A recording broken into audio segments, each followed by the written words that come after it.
ladies and gentlemen, what is it with this Marlins team?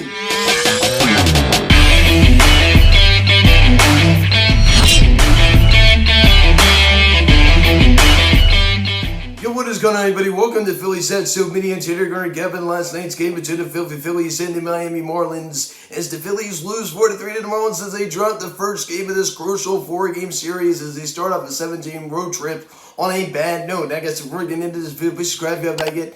Please notification bell. Please like this video, comment on this video, share this video, and let's get into this. This video is also brought to you by All Things Phillies. All Things Phillies provides a daily video of highlights from the game. So please go subscribe to his channel, link in the description section.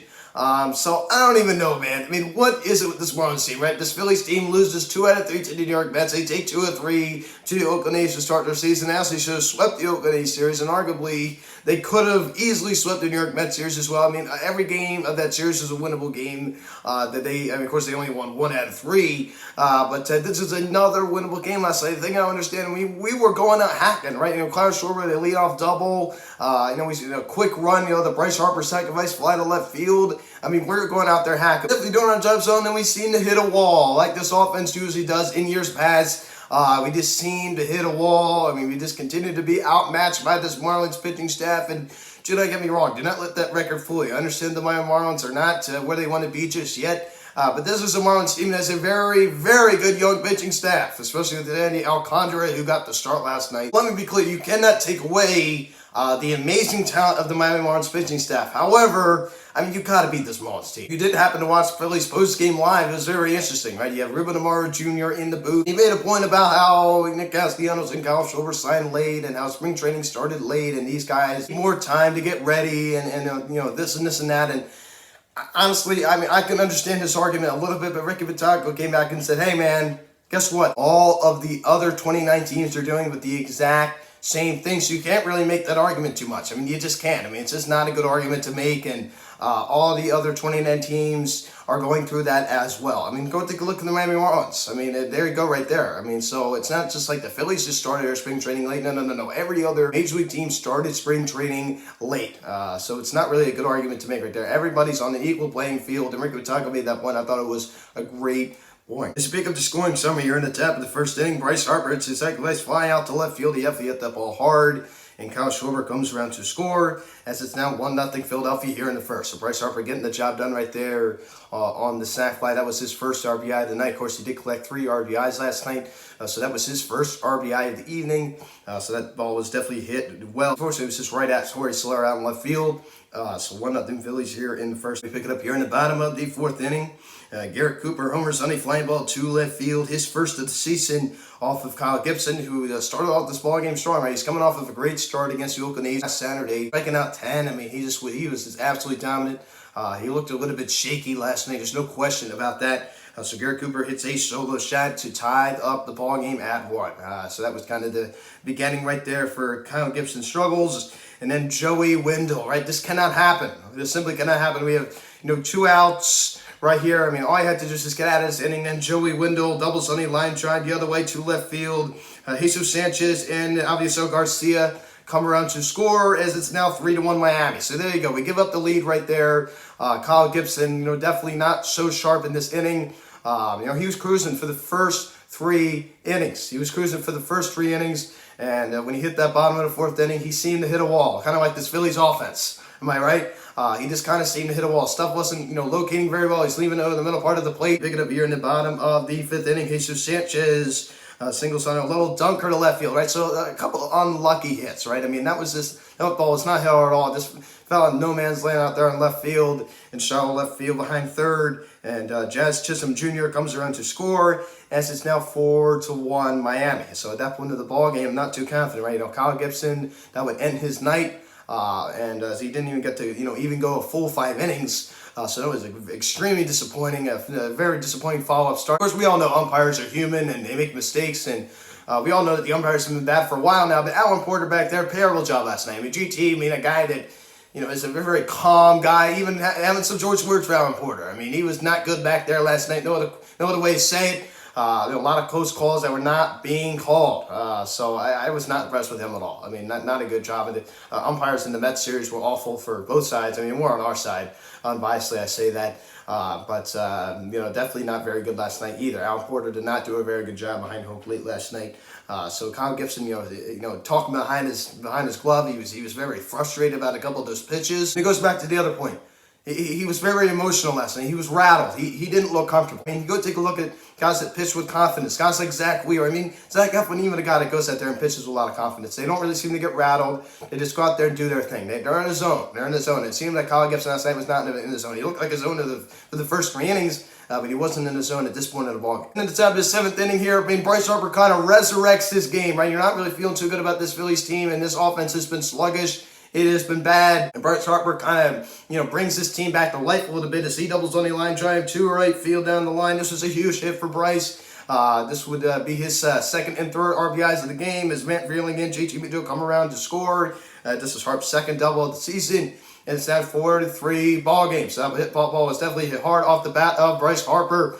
So he definitely needed that one bad, right? We all know he's been a little unlucky this year with hitting the ball right to guys and any deep fly balls, that just fall short of the warning track. The ball definitely was hit hard. I mean, that ball was definitely hit hard off the bat of Bryce. Unfortunately, that's where it ended, right? I mean, 4-3 is your final score as the Phillies lose the first of 4 against the Miami Marlins. Again, I mean, when is this ever going to change, right? I mean, we just can never beat this Marlins team.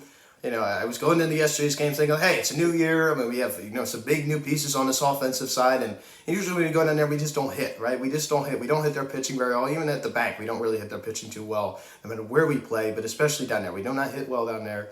And, I was kind of having a little confidence. I'm like, hey, we got Schwartz now. We got Castellanos.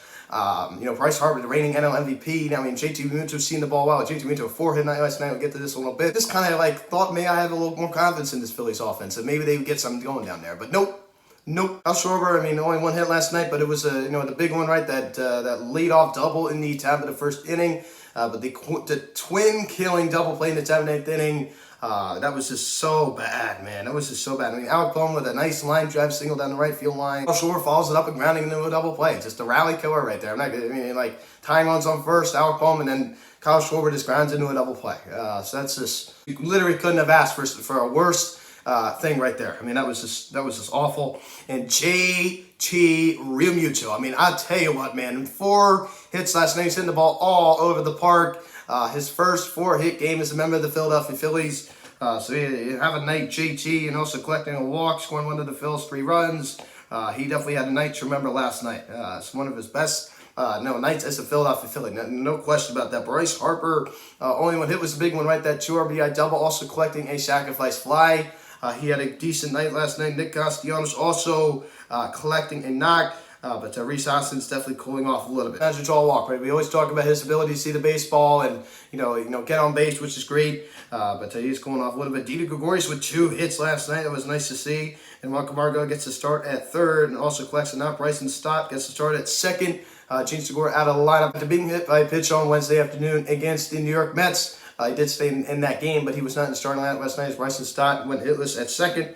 And Matt Vierling continues to do absolutely nothing. I mean, I'm just waiting for Duval to come back. They're going to probably send him on a rehab assignment to Lehigh Valley. I believe he'll probably be back before Moniak or maybe around the same time. But I'm so tired of seeing Matt Vierling get opportunities out there and assuming that Simon Mizuki isn't really any better especially on the offensive side. But it's just he's not doing anything. He's just not. With Alec Boehm, you could say what you want about him. As a defender, but offensively he's been there this year, right? His bat's definitely been there. That nice line drive, single down the right field line that he thought about stretching it into a double. I'm glad he stayed at first. I like that. Be smart. And Kyle Gibson start 4 2/3, 5 hits, 4 runs, all 4 earned, 3 walks, and 6 strikeouts. I already talked a little bit about it, but he was cruising through the first 3 innings, cruising. Unrattled, looked very, very comfortable. 1, 2, 3. I mean, you had a lot of confidence. His Phillies offense was coming out there swinging, and then in that 4th inning, he seemed to hit a wall, and then he went back out there for the 5th, and it seemed to kind of be going okay for a little bit, and then he just totally just imploded again. So that is just a very, very disappointing follow-up start to his amazing start against the Oakland Athletics last Saturday. So this is definitely a disappointing start to follow that up. Right there, you see he struggles with his command. 3 walks. So I was not impressed with him last night at all. Norwood, I mean, a decent inning relief last night, and Brad Hand, Corey Knebel. Of course, Corey Knebel is back in the virus IL. Both clean innings last night. So this bullpen, man, it's been good. This bullpen's been very good, and that's one positive you could take, right? I mean, not so much against the New York Mets on Wednesday. I mean, that wasn't so good, but this bullpen actually has been pretty decent. I mean, it has. Give Brad Hand some time, though. We still need him to settle in. I understand he looks good so far, but, things can change. This is how it kind of started last year for the Washington Nationals when, of course, he kind of imploded there. But hopefully he can stay the way he is right now. But so far, so good with this bullpen, knock on wood. I mean, we just need these bats to start waking up. We need these bats to start waking up. We went into the season thinking that everybody was just going to be going off. Like Nick Castellanos hitting bombs, Kyle Schwarber hitting nukes, a million miles in the air. Bryce Harper, the reigning NL MVP heading into the season, 40-plus home runs. Rhys Hoskins coming back from hip surgery, was going to go off. JT Muto due for a bounce back year after, not really a JT Muto year last year. Didi Gregorius due for a bounce back year. I think we went into this year a lot of high expectations, and rightfully so. There should be high expectations, and it really hasn't so far panned out the way we all thought it would. But let's keep in mind that this is Game 7 of the regular season. That was played last night. Of course, tonight it will be Game 8. But it's still early. There's still time. It's not time to push the panic button. But so far, not so good. I've definitely not been impressed with this offense. I mean, it's just been so sluggish. And I think another thing, this goes back to years prior, situational hitting. We collect 11 hits last night. We out-hit them by 5. So they had 6 and we had 11. We out-hit them by 5. We left 22 runners on base. 22. That cannot happen. That cannot happen. That simply cannot happen. That's simply unacceptable and disgraceful. So this can't happen. To leave 22 runners on base like that, you have to get these guys in. You have to get these guys in. The situational thing hasn't been there. It's been so sluggish. It's just been so bad. Bryce Harper, that double play, hit the ball hard, just was right to the second baseman. And Kyle Schwarber, as you said, the brutal double play there in the top of that thing. That was just the game right there. And that was the same pitch. Ruben Martin Jr. made a great point. That was the same pitch, almost the same pitch that he doubled on in the top of the first inning. And he seemed like he was so excited when that pitch came in there. He's like, oh my gosh, he was just salivating, waiting for it. And he was a little too jumpy. Handed the ball to second. And then, of course, it was a double play. So if he just would have sat back and been a little bit more patient, then it would have been a different story. But that is your ball game. So disappointing. 4-3 is your final score. So happy Jackie Robinson Day, everybody. So that will be tonight. So we're going to be wearing 42, and the Nationals lose 9-4 to the Pittsburgh Pirates. Definitely a rough loss for Washington. And the Padres stomp all over the Atlanta Braves by winning 12-1, which you love to see. That is just a smackdown right there. As the Braves are 3-5. So you love to see that. That was just great. So here's your little divisional updates. As the Mets were off last days, they are now back in New York as they will face the Arizona Diamondbacks. Oh boy, definitely an easy opponent. 6-40 against the Marlins again tonight.